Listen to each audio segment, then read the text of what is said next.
میں نے اقبال آفریدی ہوں، اور بیسیکلی ایک ممبر قومی اسمبلی کا کردار اسمبلی میں یا اسٹینڈنگ کمیٹی میں یہ ہونا چاہیے کہ جہاں پہ برائی ہو، جہاں پہ آئین قانون کی وائلیشن ہو، جہاں جس عمل سے معاشرے پہ اثر پڑتا ہو، اس کی نشاندہی کرنا ہماری ذمہ داری ہے۔ چونکہ میں اسمبلی میں 5-10 منٹ لیٹ آیا اجلاس میں، تو اس کے بعد جب میری باری آئی تو وہاں پہ نہ تو فیمیل خاتون تھی اور نہ وہاں پہ وہ عورت موجود تھی جس نے لباس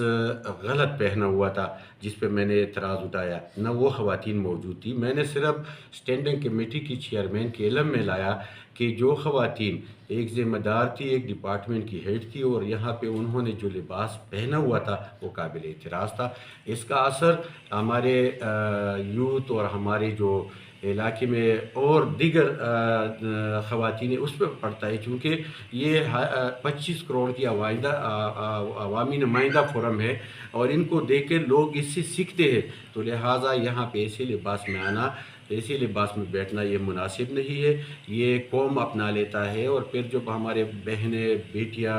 یہ جب بازاروں میں یا محفلوں میں یا شادیوں میں جاتے ہیں تو یہ محسوس ہی نہیں کرتے کہ ہم نے جو لباس پہنا ہوا ہے یہ غلط ہے۔ لہٰذا ہمیں سیکھنا چاہیے، ہمیں وہ لباس یا وہ طریقہ کار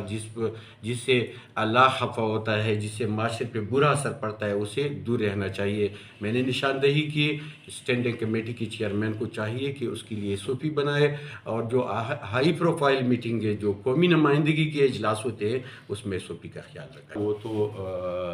دورانیہ تھا قبائلی علاقوں میں بجلی کی ترسیل کا، اور وہاں پہ